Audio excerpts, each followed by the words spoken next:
Hello, welcome. My name is SlugMTG, and today I have another episode of Underrated Commander's Corner, this time featuring Sakiko, Mother of Summer. She is a 3/3 legendary creature snake shaman for 4 green and has whenever a creature you control deals combat damage to a player, add that much green to your mana pool. This mana doesn't cause mana burn. Until end of turn, this mana doesn't empty from your mana pool as phases end. So kind of right off the bat, we get a big hint as to why she's not that popular. But to cover just how underrated she is, Sakiko currently has 11 decks on EDH Rec. That is, yikes, that's really low. And I have a lot of investment in this card because Sakiko is actually one of my personal commanders. I run her as the commander of one of my decks, and I think that, especially given that number, she deserves a lot more, so I'm here to talk about her. So why has Sakiko been forgotten? Well, given the fact that the card itself talks about mana burn, I think it's pretty obvious, but she is a very old card. She comes from the Kamigawa block, which also explains it, as there were, I think, over 100 legendary creatures in that block, so a few got swept under the rug, and I think Sakiko is one of them. She is also quite expensive to cast at 4 green, although I will cover later as to why that's not necessarily the biggest drawback, but the types of decks that she will be the commander of is pretty much just mono green stompy, and under that archetype she faces a lot of competition. I mean, you have the mono green Omnath, which just wants you to have a lot of mana in general. You have Goreclaw to give a discount on all of your big creatures.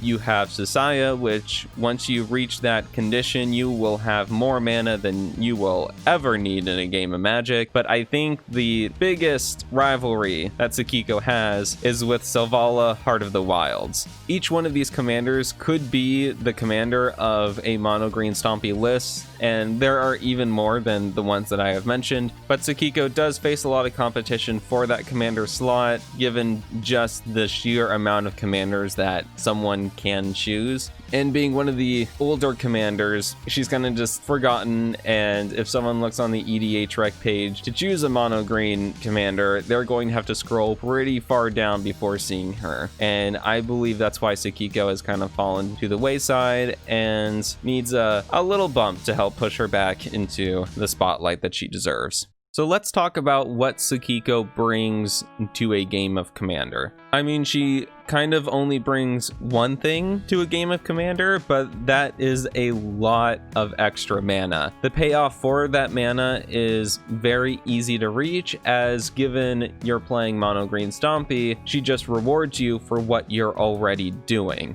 And coming from personal experience, the turns that you do hit with people with Sakiko on the board, it is very easy to get 10 plus mana, and the turns are very explosive. Sakiko gets out of hand very quickly. Not to mention that the mana can be used for anything. You're not just saving a couple mana here and there on a creature, Goreclaw, and you're not losing that mana until the end of your turn, so you might as well use it. It's not sitting somewhere, and you're not putting all your eggs in one basket like you are with Omnath, and it doesn't require a lot of build around like Sasaya. Please don't get me wrong, these other commanders are powerful and they are fun to build around, and you should build around them, but this is Sakiko's video, and she only has 11 decks, and this is her turn in the spotlight, so those other cards can wait off on the sidelines for this one. So getting around some of her weaknesses, the 6 mana, that is kind of a steep cost, especially if she gets removed a couple times, but you are in the best colors for ramp, and you aren't playing Sakiko to get your deck rolling. You're playing Sakiko when your deck is already rolling. So you have 2 or 3 creatures down, they have good stats, you play Sakiko, and then you swing into a player immediately after. You don't have to wait a full rotation around the table. You get that payoff instantly, and you can immediately start putting more creatures down. So it doesn't matter that you just swung out and don't have any blockers, you're about to get some more. And then once she is already down on the field, it's a lot easier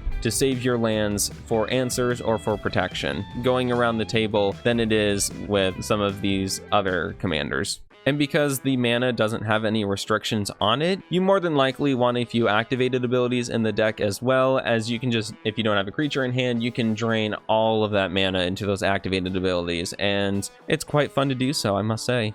Given that Sakiko gives you such a reward for swinging out into other players, games will tend to be over more quickly. I remember a specific time where someone didn't have any creatures on board. They were at 10 life, and instead of players keeping them around because they feel bad for them, one of the other players ended up just killing them outright because it was getting back to my turn, and they didn't want to have the person with no blockers giving the Sakiko player 20 plus mana. It was pretty funny, and games tend to not last too long. There's not that big of a stalemate of people being scared to swing into each other or not wanting to bully a certain person, because if they don't take advantage of that person, you definitely will be more than happy to. Speaking of punishing players that are lagging behind, given the explosive nature of the deck, Sakiko can play with decks on that 6 to 7 power scale, and which is where you find some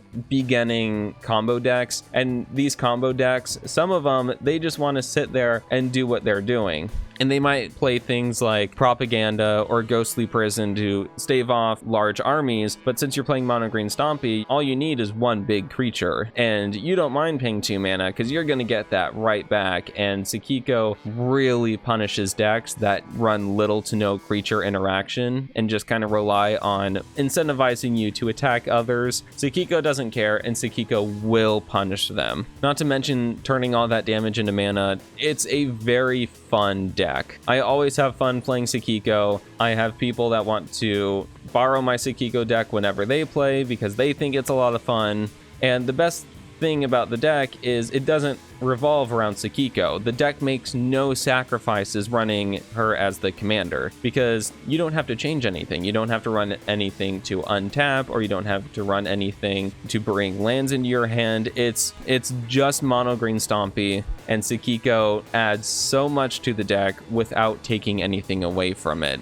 Everyone has those games where you try to stick your commander and it just gets removed every single time. Normally for some other decks that would be a death sentence, but for Sakiko it means that your deck it's still running, but it's not just running as optimally as possible. However, with a lot of these upsides, there is still a commander I haven't talked about that has pretty much all of those same upsides, and that is Selvala.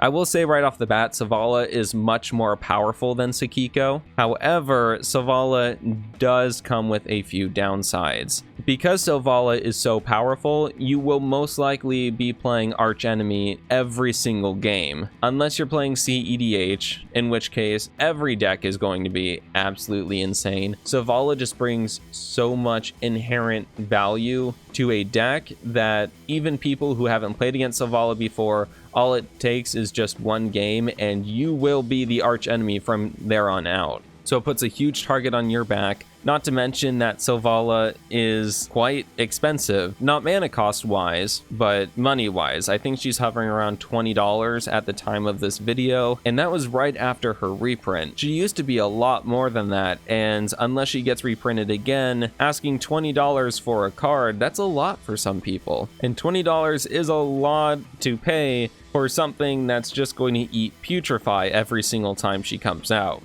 Anytime anyone has removal and Selvala is on the table, Selvala is going to be the target of that removal. She is just way too good at what she does, brings a lot of value, and that's going to make people just want to get rid of her outright. And then the big upside that Sakiko does have over Selvala is the fact that you have to untap with Selvala or have something to give her haste or give some way to make it so you can use the tap ability as soon as you bring her out. It's not too much of an ask, but it is still something that you have to build around. And Sakiko, she doesn't have these weaknesses. Her list looks like your typical Mono Green Stompy list. There's nothing super scary about it other than just very big creatures. And she only costs around $2.50 right now. And the fact is, you aren't playing Sakiko on turn 2 or turn 3. You're playing Sakiko later when you have a couple other threats on the board. So if someone has a single target removal spell, they have to decide between removing Sakiko or removing something else like a Regal Behemoth, and the Regal Behemoth will most likely eat that removal. You get the payoff the turn you play Sakiko, and there is a lot that Selvala brings to the table. Like I said before, Selvala is the flat out more powerful commander, but unless you are playing borderline CEDH, that's not going to matter too much as long as you're playing some sort of battle cruiser meta or around that 6 to 7 power range. Sakiko brings her own strengths to the table and is much friendlier to those metas without making you arch enemy until it is way too late for your opponents to do anything. And Selvala is more powerful, but Sakiko is also decently powerful and deserves way more than those 11 decks that she has right now. So to wrap things up, this is coming from personal experience. Sakiko is fun. She's fun, she's explosive, your board state goes out of control very quickly, and unless your opponents can do anything, Sakiko tends to end the game a couple turns after she hits the field. She is absolutely perfect for these battle cruiser metas, as there's not a lot of commanders that go bigger than Sakiko once you have a board state, and she brings a lot of support to the Stompy archetype without requiring any sort of build around. So your deck is doing what it wants to do, and Sakiko is just helping you be that much more explosive. And even though there's a lot of competition for that archetype, I believe Sakiko should be one of the first commanders that people look at when they want to build mono green Stompy. And the fact that she only has 11 decks that's just rude. Come on. And personally, Sakiko is one of my favorite decks. I always have fun playing her. It's always a good time, and whenever I am teaching someone Commander as well, Sakiko is a perfect commander because it's an archetype that's easy to understand. You get payoffs that are easy to understand, and new players love Sakiko. All my friends just keep wanting to play her. It's great. So hopefully I've been able to convince some of you to take a look at Sakiko. She deserves a lot more love than she's been getting, and I think it's just because no one knows that she exists. So I'm doing my part to help bring her to the spotlight. But that's going to wrap things up. I want to thank you guys so much for taking the time out of your day to watch my video. I appreciate it so much. But now, if you'll excuse me, I'm about to go send my pet bear to beat up a bunch of 4th graders and take their lunch money. Bye!